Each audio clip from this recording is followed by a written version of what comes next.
5 historias. 5 decisiones que jamás debieron tomarse. Una cabaña donde apagar la luz fue un error, un padre que suplica desde el infierno, una burla que invocó al demonio, y un llanto que aún persigue a quien lo escucha. ¿Cuál crees que es la más aterradora? Cuéntamelo en los comentarios.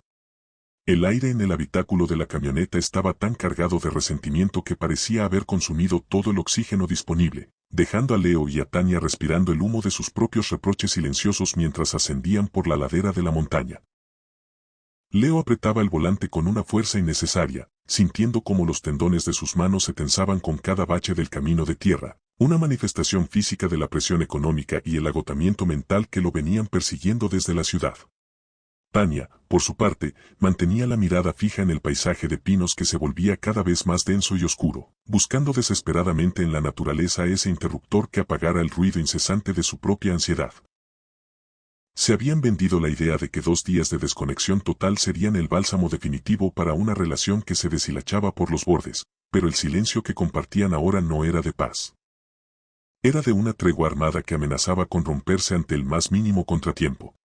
Cuando finalmente divisaron la cabaña, una estructura de madera vieja y piedra que parecía haber sido devorada parcialmente por las sombras del bosque, la sensación de aislamiento se volvió una presencia física que les oprimió el pecho, recordándoles que allí no habría testigos para sus disputas ni auxilio para sus miedos. La llegada a la zona de registro fue el primer indicio de que el concepto de rústico que habían imaginado distaba mucho de la realidad gélida que los esperaba. El guardabosques que los recibió era un hombre de facciones duras y gestos mecánicos, cuya mirada parecía haber sido vaciada de toda calidez por años de vigilar una soledad que no era natural.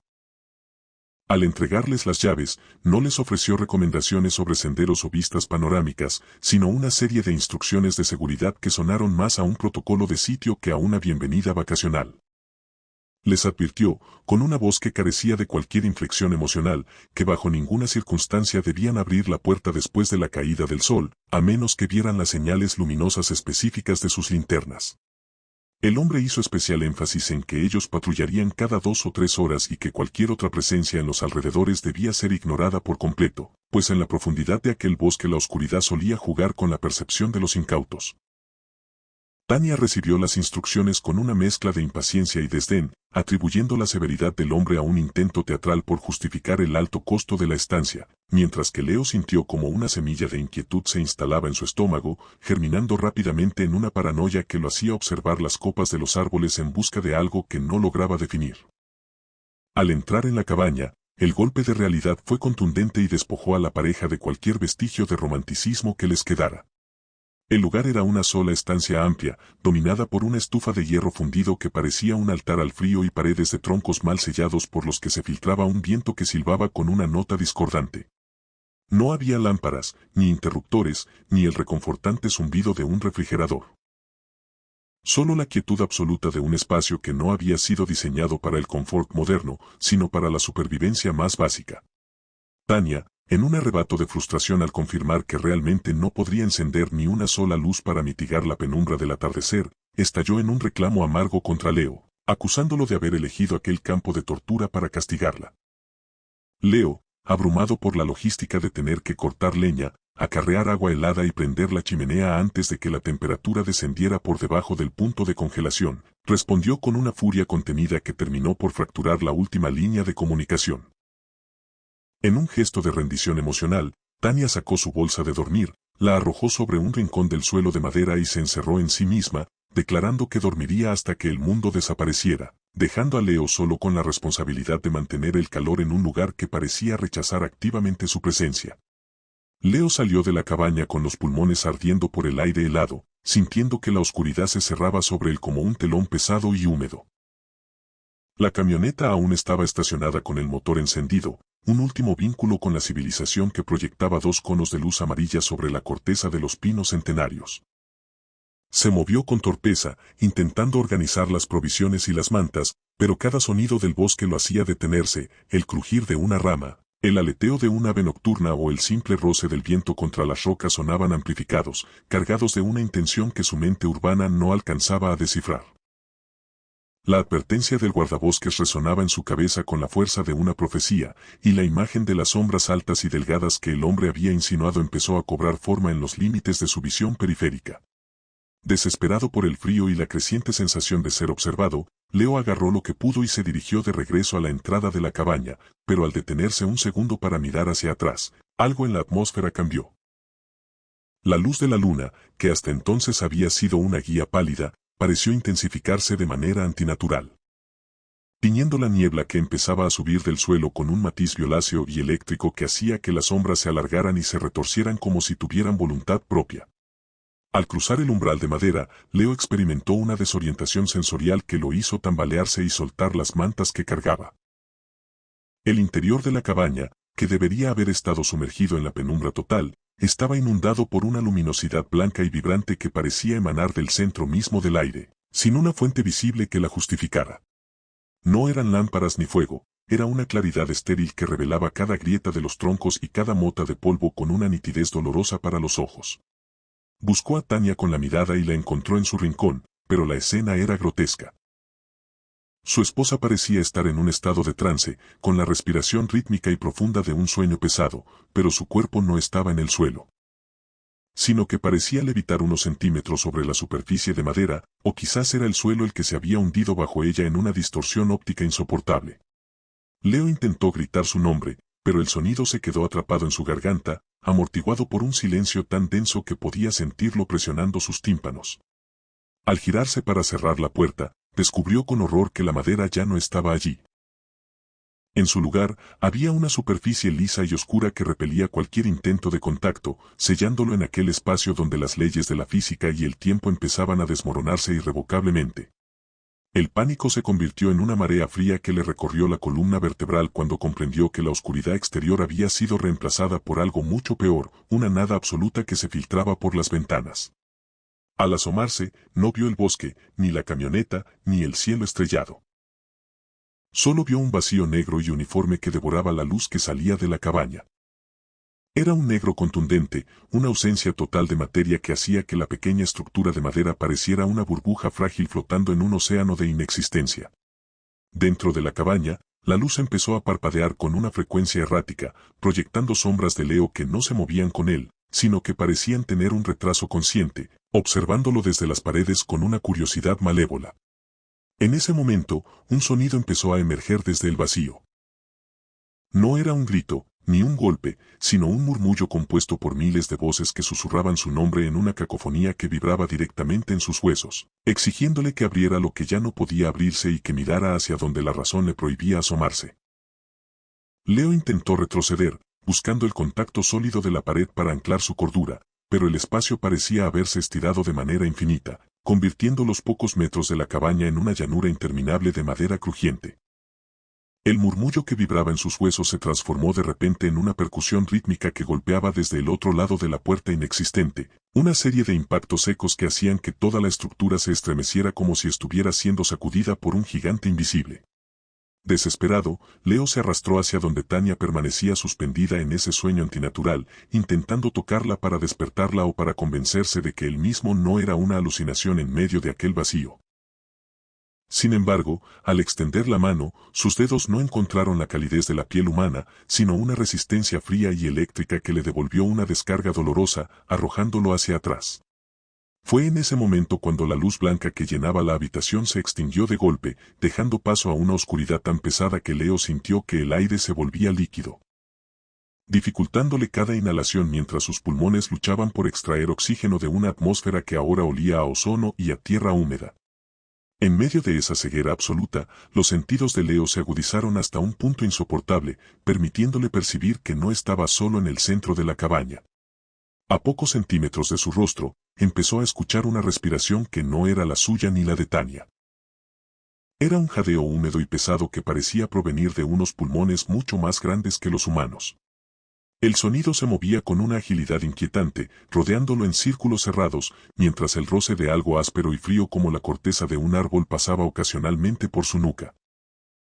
La voz de Tania, que hasta entonces había guardado un silencio sepulcral, emergió de la oscuridad no como un grito de auxilio, sino como una letanía monocorde que repetía cifras y coordenadas que Leo no podía comprender. 20 horas, 40 minutos, cero luz. Susurraba a ella con una voz que sonaba multiplicada, como si miles de tañías estuvieran hablando al unísono desde todos los rincones del habitáculo. Leo cerró los ojos con fuerza, apretando las manos contra sus oídos, pero la realidad exterior era persistente y empezó a manifestarse a través de las ventanas en forma de una claridad azulada y mortecina que revelaba la presencia de las sombras altas. Eran 3 figuras, cada una de ellas superando con creces la altura de la cabaña, con extremidades tan delgadas que recordaban a las patas de un insecto gigantesco y torsos alargados que se perdían en la niebla que ahora envolvía el cristal. Sus rostros carecían de facciones, siendo superficies lisas de una materia grisácea que reflejaba la luz de la luna con un brillo metálico.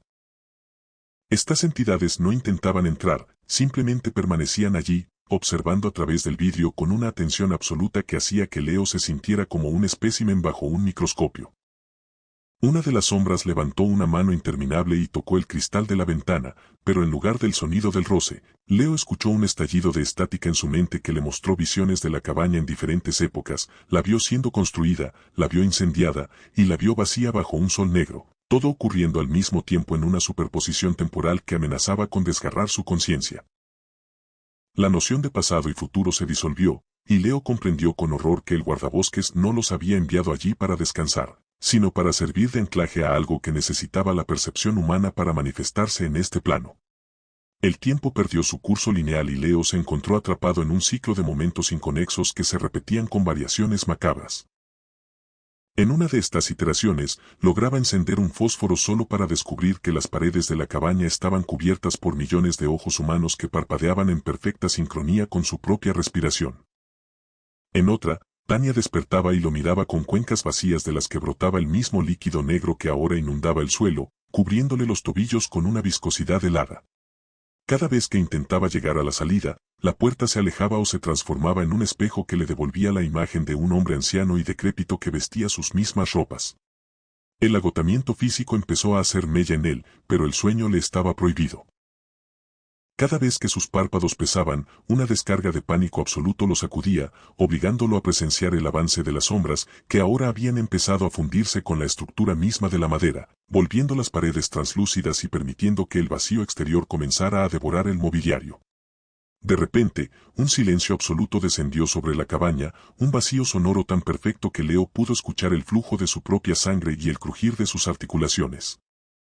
Las sombras desaparecieron de las ventanas y la luz azulada se desvaneció, dando paso a una penumbra natural y polvorienta. El peso que oprimía su pecho se levantó y el aire recuperó su temperatura gélida, cargada del aroma a pino y resina que había sentido al llegar. Leo parpadeó, confundido, y vio a Tania sentada en el suelo, envuelta en su bolsa de dormir, mirándolo con una expresión de absoluto vacío, como si toda su energía vital hubiera sido succionada durante la noche.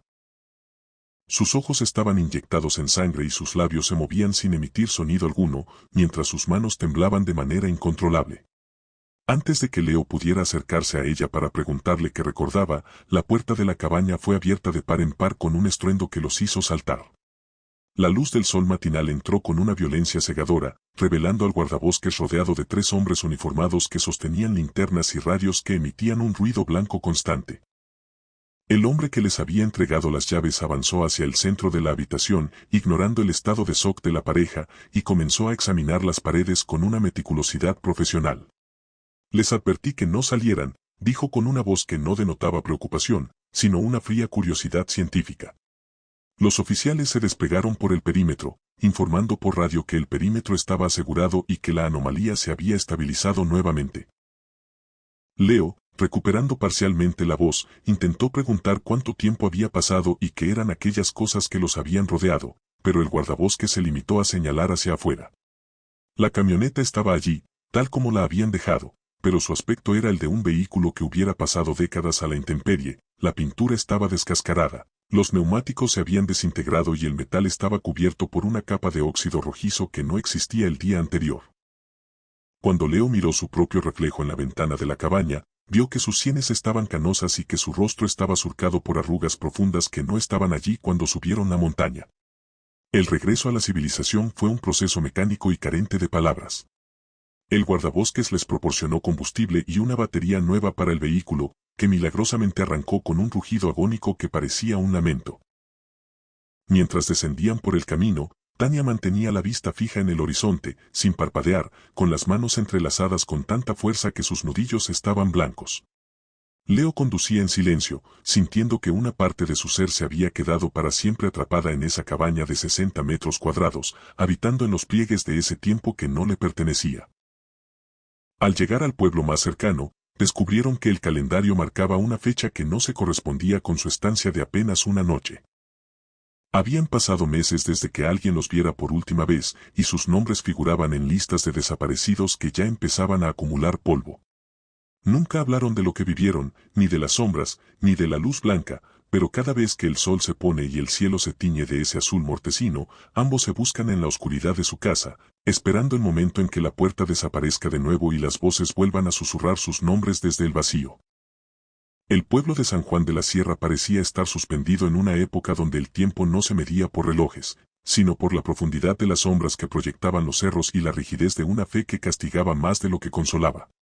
En aquel entorno rural de hace más de 50 años, las leyes del hombre eran apenas un murmullo frente a la voluntad de los patriarcas y ninguno era más temido que el padre de Idalia. El hombre era una fuerza de la naturaleza corrompida, un sujeto cuyo aliento apestaba a alcohol barato y cuya sola presencia en el umbral de la casa silenciaba el canto de los pájaros y el juego de los niños. La violencia en aquel hogar no era un evento esporádico, sino el clima habitual, una neblina espesa que lo cubría todo y que obligaba a Idalia y a sus hermanos a caminar de puntillas sobre un suelo que siempre parecía estar a punto de quebrarse. La maldad del patriarca no conocía límites ni respetaba sagrados, y su crueldad se manifestaba en una tiranía doméstica que buscaba aniquilar cualquier rastro de dignidad en aquellos que llevaban su misma sangre, convirtiendo la mesa del comedor en un tribunal de humillaciones constantes. Las tragedias en aquella propiedad se sucedían con una frecuencia que habría alarmado a cualquier autoridad moderna, pero que en el aislamiento de la sierra se aceptaban con un encogimiento de hombros y un persignarse rápido. Idalia recordaba con una claridad punzante el día que su madre dejó de respirar. La versión oficial, impuesta por el rugido de su padre, fue que la mujer había tropezado y caído por las escaleras, un argumento absurdo en una vivienda que era de una sola planta y carecía de cualquier desnivel. No hubo autopsias ni preguntas incómodas por parte de los vecinos, quienes preferían ignorar los gritos nocturnos a cambio de no convertirse en el siguiente blanco de la ira del hombre. Poco después, un primo que se atrevió a cuestionar las circunstancias de aquella muerte también fue encontrado sin vida tras un accidente similar en el mismo patio de tierra plana. La impunidad alimentaba al monstruo, y Idalia, siendo la menor, observaba con ojos de terror cómo su padre se envalentonaba, sintiéndose un dios oscuro dueño de la vida y la muerte dentro de los límites de su cerca de piedra. Lo más oscuro de aquella casa, sin embargo, no eran los golpes, sino los secretos que crecían en los rincones como moho ponzoñoso. Idalia creció viendo a sus hermanas mayores quedar embarazadas en una soledad inexplicable, sin novios conocidos ni pretendientes que se acercaran a la propiedad. Su padre corría a cualquier hombre que osara mirar hacia sus tierras, manteniendo a sus hijas encerradas bajo llave mientras él se pavoneaba como el único protector de su virtud. Idalia, en su inocencia infantil, creía las historias de novios fugitivos que sus hermanas le contaban entre sollozos, pero la realidad era una herida abierta que solo comprendería años después. Los niños que nacían en aquella casa tenían los mismos rasgos huraños y los ojos hundidos del patriarca, una marca biológica de un incesto sistemático que el hombre practicaba con la frialdad de quien reclama una propiedad. Aquel hogar era un infierno de carne y silencio donde el abuso se había normalizado bajo la sombra del alcohol y la fuerza bruta, destruyendo el futuro de cada mujer que habitaba bajo ese techo podrido. A los 15 años, Idalia encontró la única salida posible en un mundo que no ofrecía refugio a las mujeres, el convento. Huyó una madrugada, con los pies sangrando y el alma hecha jirones, buscando en el hábito y el silencio monacal una forma de borrar las huellas de su pasado. Se convirtió en la hermana Idalia, dedicando su vida a la oración y a la penitencia, intentando salvar los restos de su familia desde la distancia de la fe. Durante décadas, el convento fue su fortaleza, un lugar donde el tiempo se diluía entre rosarios y cantos gregorianos, pero la noticia de la enfermedad de su padre la obligó a enfrentar nuevamente al demonio de su infancia. El hombre no murió de forma rápida ni misericordiosa. Su cuerpo, carcomido por años de excesos, se convirtió en una prisión de dolor. Su agonía fue prolongada y ruidosa, una lucha desesperada por una vida que él mismo había desperdiciado en la maldad. Idalia lo acompañó en sus últimos momentos, no por amor, sino por un sentido de deber cristiano que la obligaba a buscar la redención de aquel que le había robado la infancia. La muerte del patriarca no trajo la paz que Idalia esperaba, sino una carga de dudas que pesaba más que su hábito de monja. Tras el entierro, los secretos empezaron a desenterrarse por sí solos. Sus hermanas, ya ancianas y quebradas, le revelaron la verdad completa sobre el origen de sus hijos y la muerte de su madre. La revelación golpeó a Idalia con la fuerza de una blasfemia, transformando el perdón que creía haber alcanzado en un conflicto moral insoportable. ¿Cómo podía una sierva de Dios rezar por el alma de un hombre que había cometido actos tan atroces? ¿Era justo pedir misericordia para quien no la tuvo con sus propios hijos? A pesar del asco y la furia que quemaban su interior, Idalia se impuso la tarea de realizar novenas y misas por el descanso de su padre, convencida de que su labor como religiosa era interceder incluso por los más condenados. Se pasaba las noches hincada frente a la ventana de su celda, con el rosario enredado en sus dedos, pidiendo a Dios que limpiara las manchas de una sangre que ella también compartía. Una noche de luna llena, cuando la luz plateada inundaba el convento y hacía que las sombras de los cipreses parecieran dedos largos rascando el cielo, Idalia sintió una atmósfera pesada y eléctrica dentro de su habitación. El aire se volvió frío de repente, con un rastro metálico que le recordaba al aroma de la sangre vieja en el patio de su infancia. Mientras rezaba el último misterio del rosario, un flash de luz blanca, intenso y breve como el disparo de una cámara antigua, impactó directamente en sus pupilas, dejándola momentáneamente ciega. Cuando sus ojos lograron enfocarse de nuevo en la penumbra, descubrió que no estaba sola. Frente a ella, flotando a pocos centímetros del suelo, estaba la figura de su padre.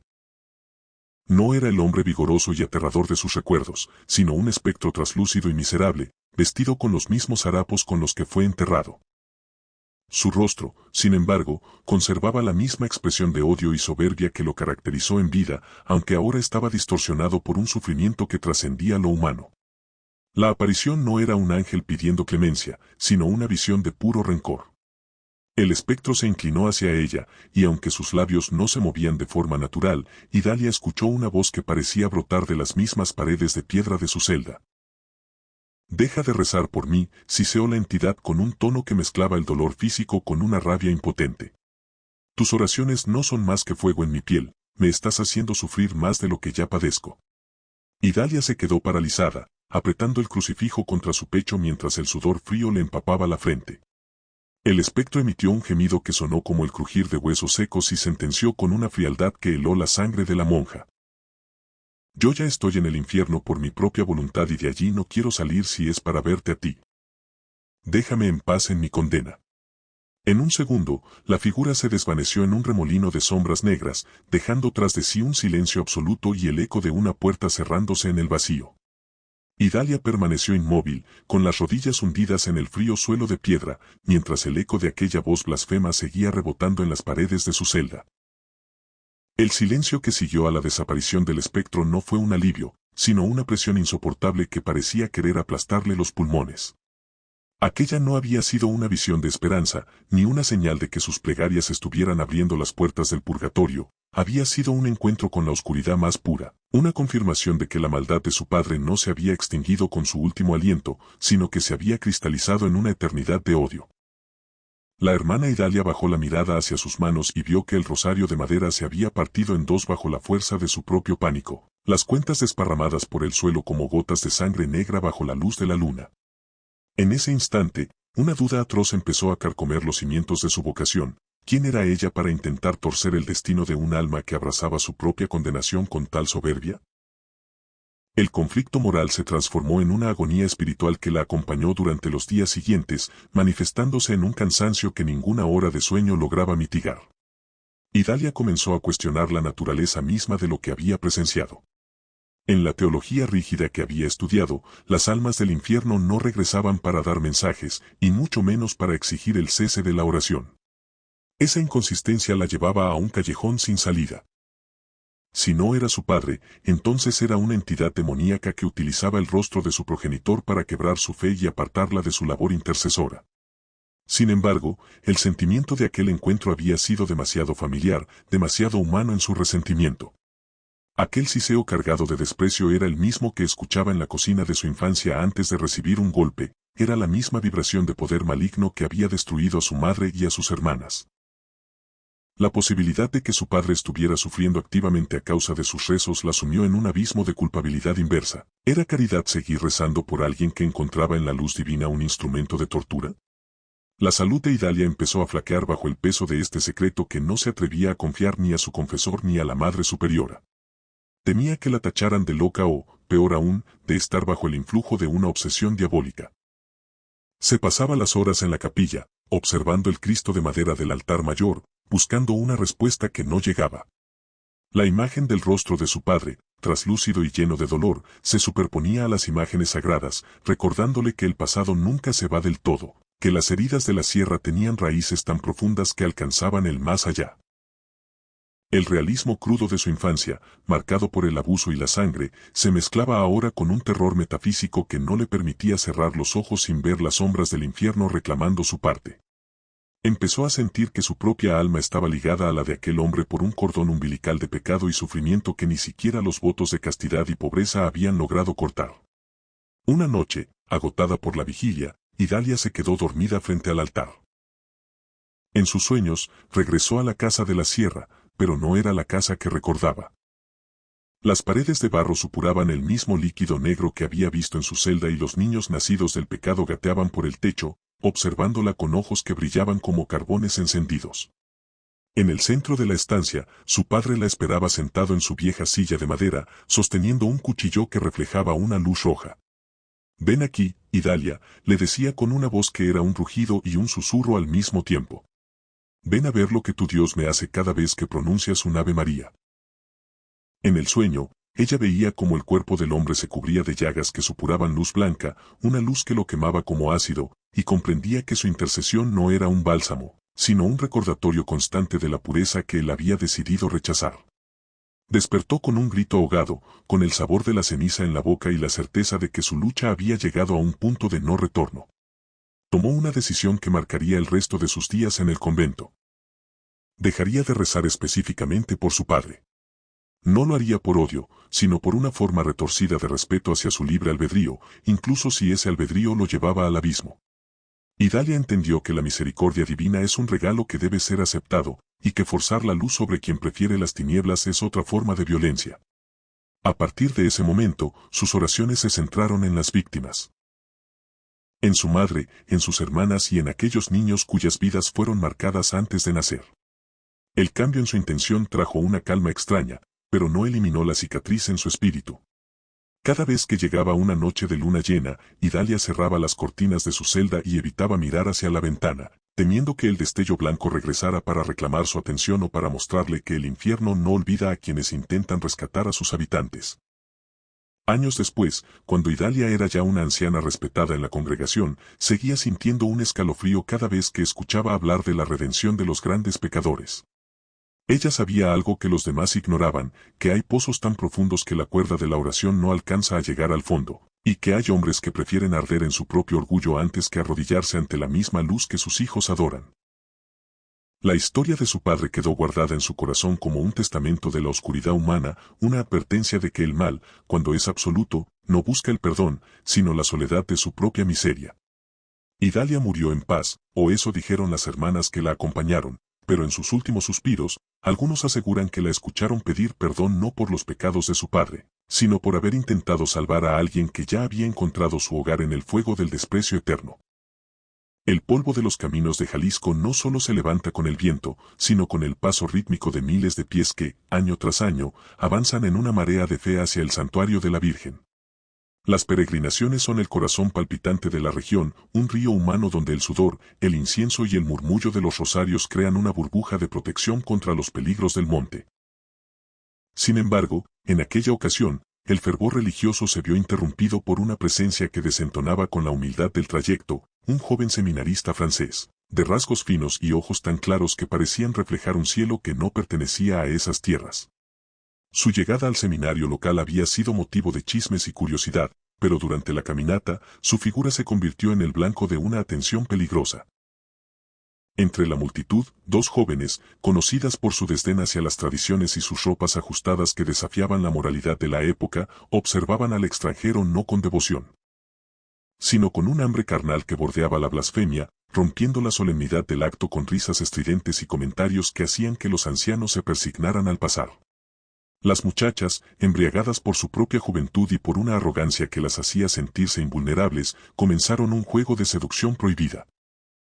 Se acercaban al seminarista con pretextos banales, dejando que el roce de sus manos o una mirada sostenida perturbaran la paz del joven que intentaba concentrarse en su breviario. ¡Qué desperdicio de hombre!, susurraba una de ellas lo suficientemente alto para ser escuchada, mientras la otra, en un alarde de irreverencia que heló la sangre de quienes caminaban cerca, lanzó un reto al vacío. Si el diablo fuera así de guapo y tuviera esos ojos, yo misma le entregaba el alma y me iría con él ahora mismo. Aquella frase, pronunciada en medio de un terreno sagrado y bajo el sol abrasador, no fue recibida por el cielo, sino por las sombras que habitan en los pliegues de la sierra. Como castigo inmediato a su comportamiento, el resto de los peregrinos comenzó a empujarla sutilmente hacia los márgenes, hasta que las dos jóvenes quedaron relegadas al final de la fila, caminando donde el polvo ya se asentaba y la protección del grupo se volvía más delgada. El atardecer en Jalisco tiene una belleza traicionera, la luz se vuelve anaranjada y las siluetas de los órganos y mezquites se transforman en figuras espectrales. Nadie notó el momento exacto en que las risas de las muchachas cesaron. El grupo principal, encabezado por el sacerdote y el seminarista, seguía avanzando con sus cantos, sin percatarse de que el final de la fila se había acortado. Fue solo cuando la oscuridad total se adueñó del paraje que el silencio fue desgarrado por unos gritos de auxilio tan agudos y cargados de agonía que la peregrinación entera se detuvo en seco. Los gritos provenían de un barranco cercano, un lugar donde la maleza era tan espesa que parecía una boca abierta. El sacerdote, sintiendo un frío antinatural que le recorría la espalda, dio la orden de buscar a las desaparecidas, mientras un fenómeno atmosférico inexplicable, una neblina espesa y eléctrica, comenzaba a descender sobre ellos, dando la sensación de que algo inmenso y pesado los venía acechando desde el inicio del camino, oculto entre los matorrales. Cuando los hombres finalmente las encontraron, la escena era un cuadro de horror realismo.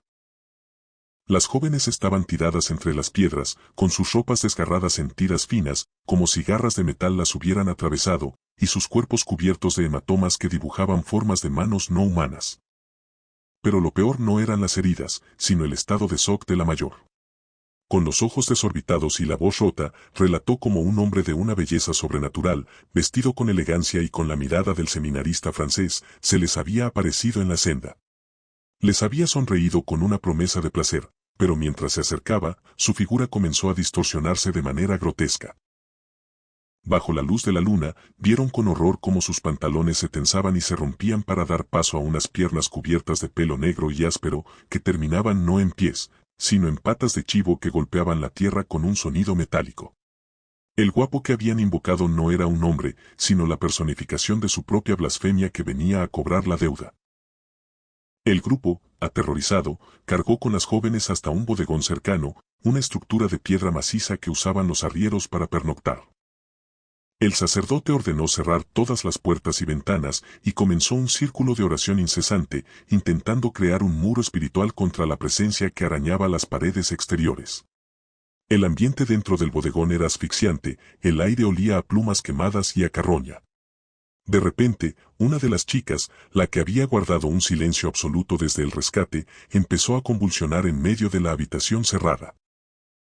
Frente a los ojos de los testigos, incluyendo al seminarista extranjero que rezaba en un rincón cubierto de sudor, la joven comenzó a elevarse del suelo mientras repetía frases en un idioma gutural.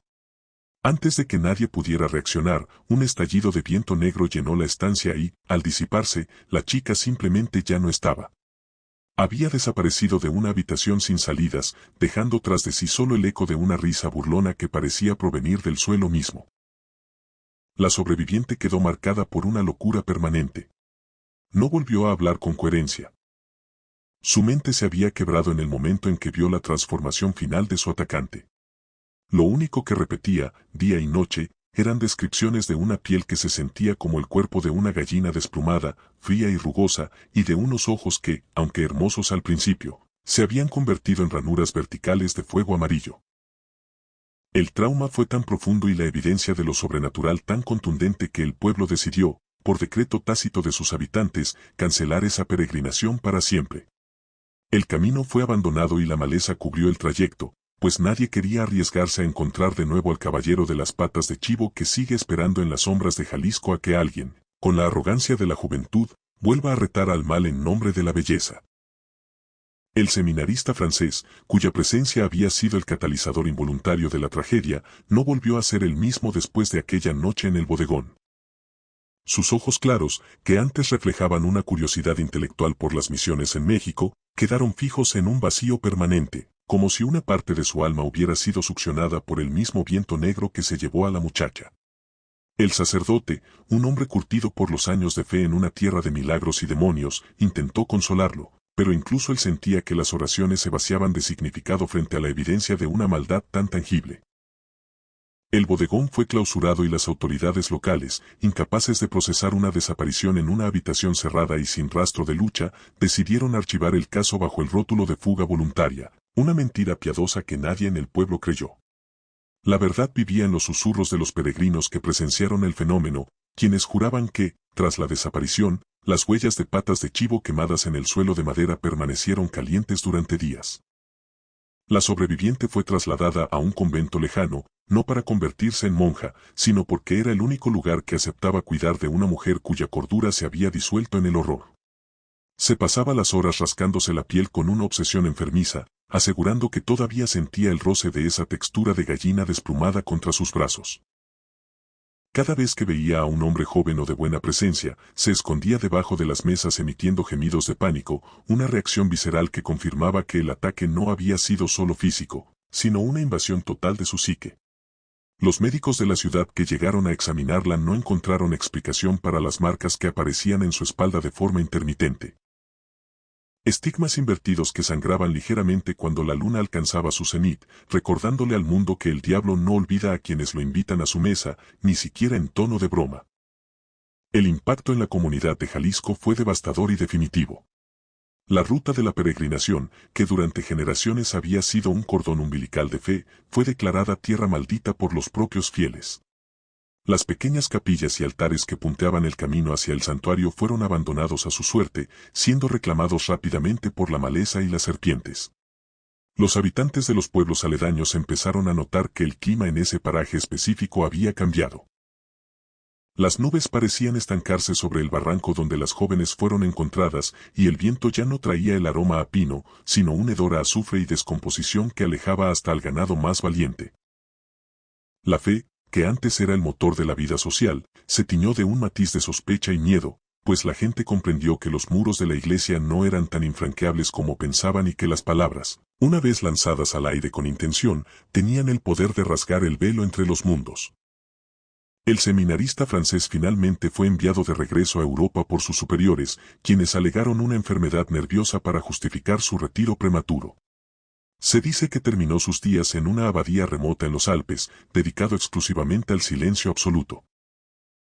Sin embargo, los rumores cuentan que en sus aposentos nunca se permitió la entrada de espejos ni de luz artificial, pues el joven afirmaba que, en cualquier superficie reflectante, seguía viendo la sombra del hombre guapo de las patas de chivo caminando detrás de él, esperando el momento en que su propia fe flaqueara para reclamar el resto de la deuda. Su presencia en Jalisco quedó como una leyenda urbana, una advertencia para los extranjeros que subestiman el poder de las tradiciones locales y la peligrosidad de los entes que se alimentan de la irreverencia y el deseo prohibido.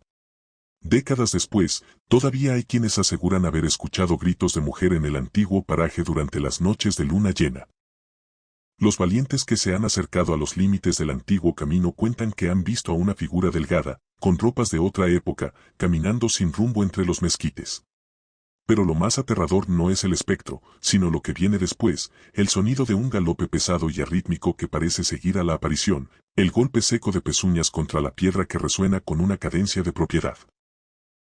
La desaparición de la joven frente a los testigos quedó grabada en la memoria colectiva como la prueba de que el mal no necesita puertas para entrar cuando se le ha dejado la ventana del alma abierta. Jalisco perdió una tradición, pero ganó una cicatriz que recuerda a cada generación que en la sierra, donde la luz de Dios parece brillar con más fuerza, la sombra del demonio es también la más larga y persistente. El pueblo de San Juan se convirtió en un lugar de silencio y puertas cerradas mucho antes de que cayera el sol. La alegría que caracterizaba a sus festividades religiosas se evaporó, dejando un vacío que fue llenado por una religiosidad severa y punitiva. Los padres prohibieron a sus hijas cualquier mención a la belleza física masculina y las vestimentas se volvieron oscuras y recatadas en un intento desesperado por no atraer de nuevo la atención del visitante. La sobreviviente murió años después en el convento, pero se dice que en su lecho de muerte sus piernas se habían encogido y deformado, adoptando una curvatura antinatural que recordaba a las extremidades de una bestia. Fue enterrada en tierra no consagrada por orden del obispo, cerrando así el último capítulo físico de una historia que sigue viva en cada advertencia que una abuela le hace a su nieta cuando ésta se ríe con demasiada fuerza en el camino a la iglesia. El diablo, guapo o no, sigue acechando en Jalisco, esperando a que alguien vuelva a decir su nombre con la ligereza de quien no conoce el peso de la eternidad. El pueblo de San Bartolo no era una comunidad, sino un mapa de resentimientos trazado por la pigmentación de la piel y el origen de los apellidos.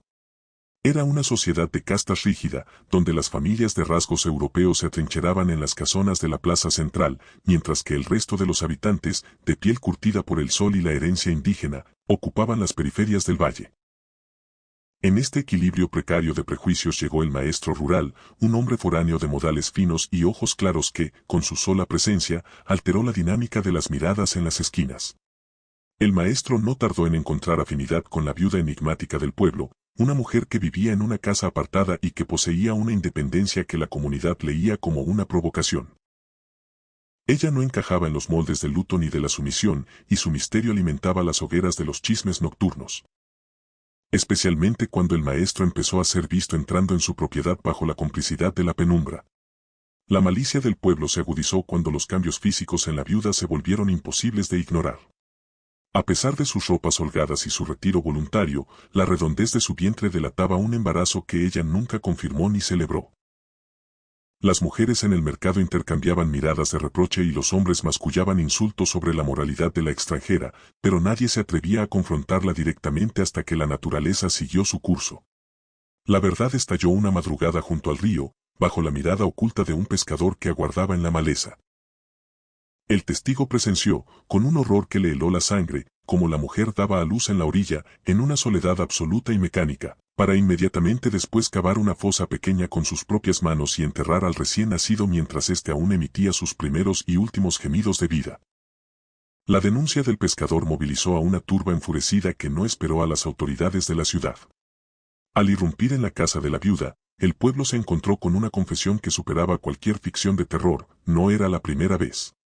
Con una frialdad que sugería una mente ya fracturada, la mujer admitió haber realizado lo mismo 4 veces antes, ocultando los restos de sus hijos bajo las raíces de los árboles frutales de su jardín. El contraste visual durante la exhumación de los cuerpos fue el golpe final para la psique colectiva de San Bartolo. El último bebé, rescatado del fango del río, era de una blancura nívea y poseía un vello rubio que evidenciaba, sin lugar a dudas, que el padre era el maestro rural. Aquella pureza genética, desperdiciada en la tierra por una madre infanticida, encendió un odio que la justicia ordinaria no habría podido saciar, llevando al pueblo a crear su propia cárcel y juicio en un sótano húmedo bajo la presidencia municipal. El encierro de la viuda se convirtió en el epicentro de una actividad paranormal que empezó a desgastar los nervios de sus carceleros. En su celda, la mujer inició un proceso de locura progresiva, autoflagelándose con sus propias uñas y gritando que veía demonios que emergían de las sombras para reclamar la carne de sus hijos. La violencia de sus visiones parecía filtrarse a través de las paredes, manifestándose en una actividad poltergeist que aterrorizaba a los guardias.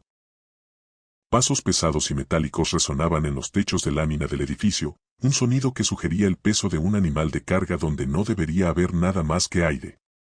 El ambiente se volvía irrespirable debido a un persistente olor a quemado que emanaba de la nada, mientras que las oraciones de los sacerdotes que intentaban exorcizar el lugar eran interrumpidas por risas infantiles y burlonas que brotaban de debajo de la catre de la prisionera. La muerte de la mujer ocurrió en circunstancias horribles, en una noche donde el sótano pareció encogerse bajo una presión invisible. Fue encontrada sin vida, con el rostro congelado en una expresión de espanto absoluto y marcas de manos pequeñas alrededor de su cuello, falleciendo sin encontrar la paz del arrepentimiento ni la redención de la iglesia. Sin embargo, su entierro no fue el final, sino el nacimiento de la de negro. Años después de que el crimen fuera sepultado por el olvido oficial, el espíritu de la viuda empezó a acechar a los hombres del pueblo, apareciendo como una figura esbelta y enlutada en los caminos solitarios. Aquellos que caían bajo su hechizo visual y trataban de acercarse, despertaban días después en zanjas o cementerios, con el cuerpo cubierto de arañazos profundos y una pérdida total de conciencia sobre lo ocurrido durante su desaparición. Con el tiempo, la tragedia real se destiló en la esencia de una leyenda urbana con reglas propias que los habitantes de San Bartolo aprenden desde la cuna. La regla de la distancia se convirtió en la máxima de supervivencia. Si escuchas sus lamentos o sus pasos lejos, en la profundidad del monte, es porque ella está justo detrás de ti, respirando en tu nuca.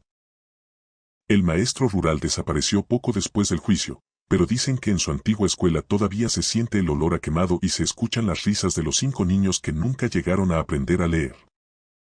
La historia de la viuda ya no es un registro policial, sino un recordatorio de que el odio de castas y el pecado de sangre pueden engendrar algo que ni la muerte puede contener, una sombra que sigue vigilando que nadie más profane la tierra de San Bartolo con secretos tan oscuros como los de ella. El legado de la de Negro se extendió por San Bartolo como una mancha de aceite, transformando la geografía del pueblo en un mapa de lugares prohibidos. La casa de la viuda, que el ayuntamiento intentó demoler en varias ocasiones para borrar el estigma del infanticidio, se convirtió en un nido de sombras donde las máquinas fallaban inexplicablemente y los trabajadores se negaban a entrar tras el mediodía. Se decía que la tierra del jardín, aquella que había acunado los restos de los 5 hijos del maestro, se había vuelto estéril, ninguna semilla germinaba allí, y los árboles frutales que antes daban sombra se secaron hasta convertirse en esqueletos de madera carbonizada que crujían incluso en los días sin viento.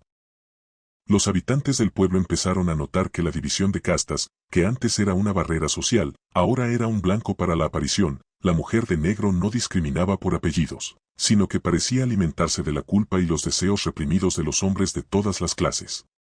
La leyenda se consolidó cuando el hijo de uno de los hacendados más prominentes del pueblo desapareció durante 3 noches tras haber presumido en la cantina que él no temía a fantasmas de alcoba.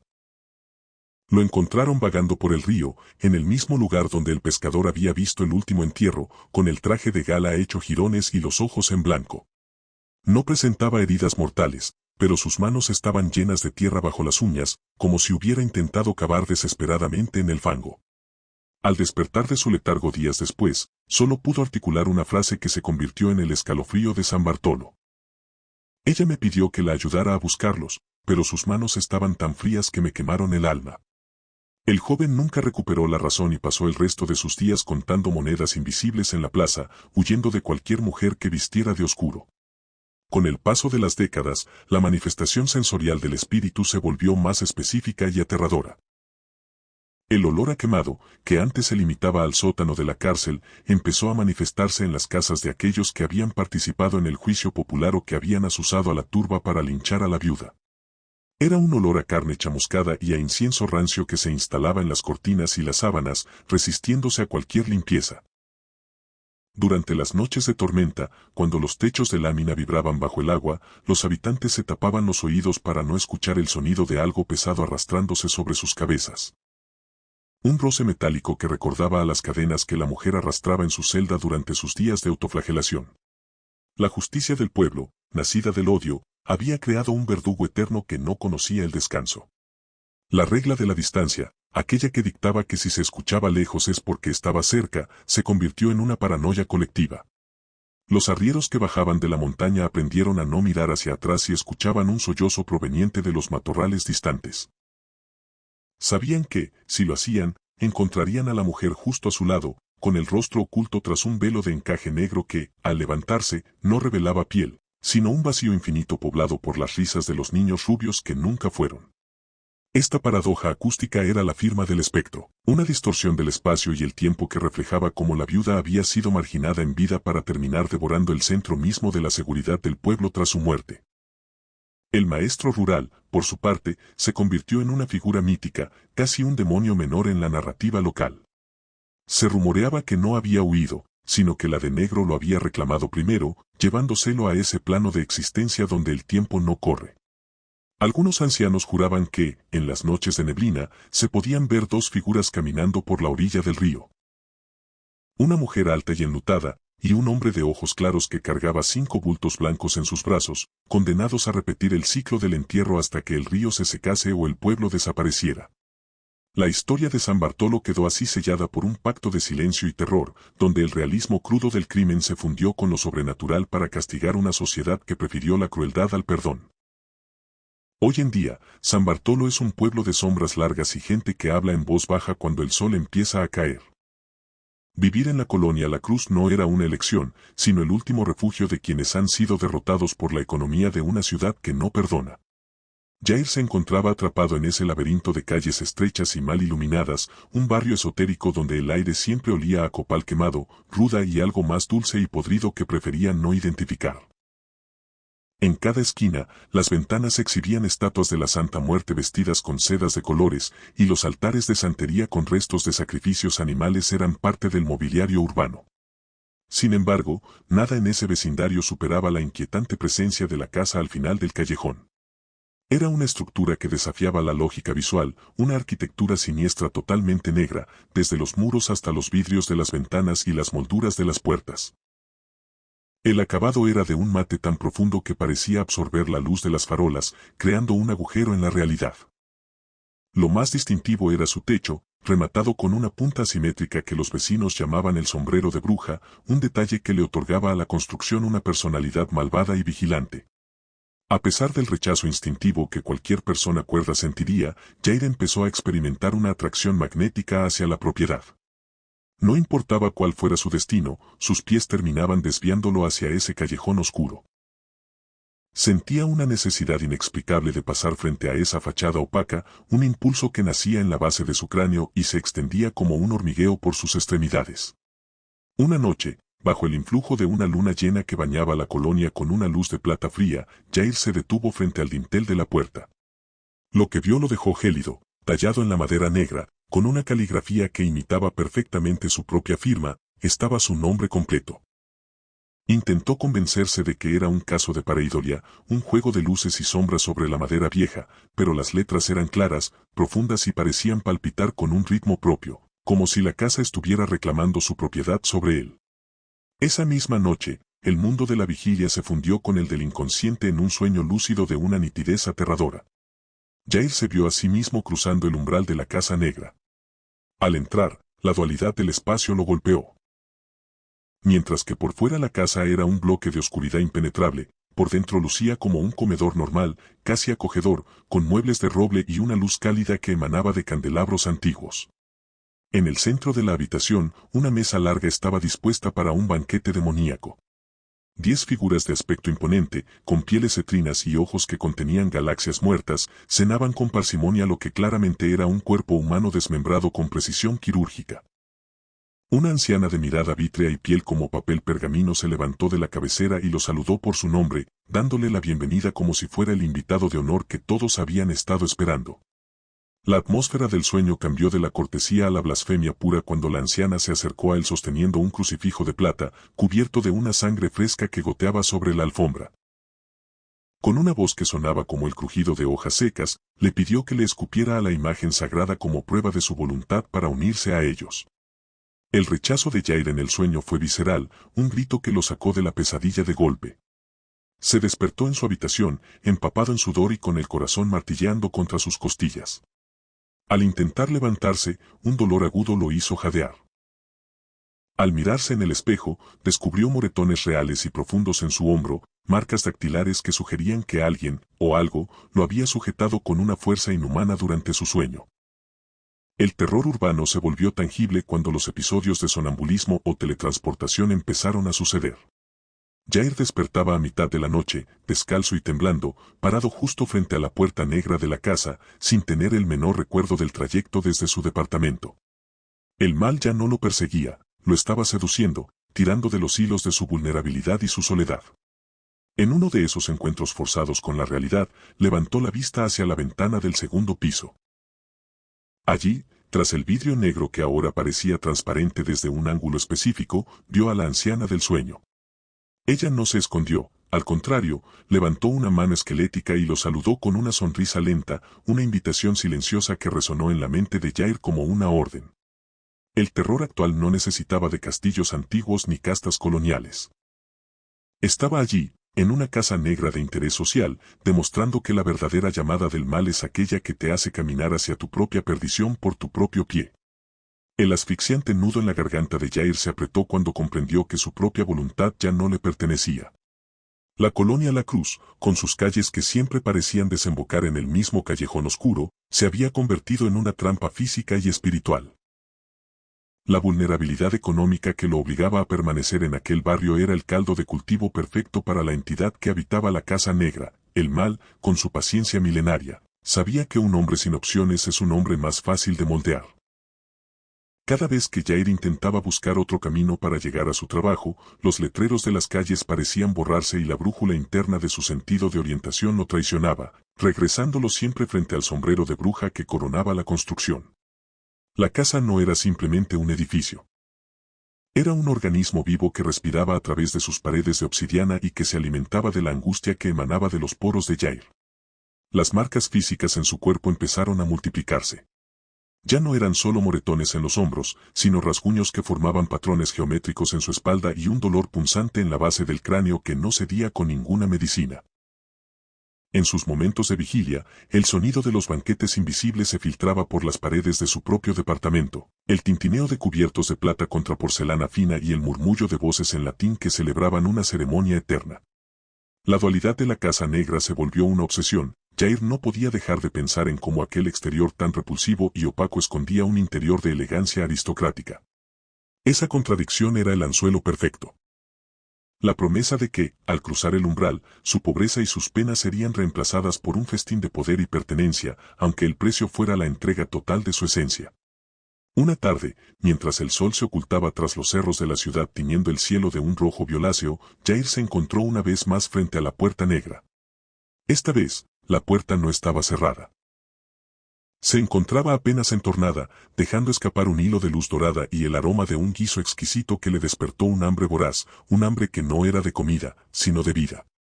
La anciana apareció de nuevo en la ventana, pero esta vez no sonrió, simplemente señaló hacia el interior con un gesto imperioso. Jair sintió que el aire a su alrededor desaparecía, creando un vacío que lo empujaba hacia adelante.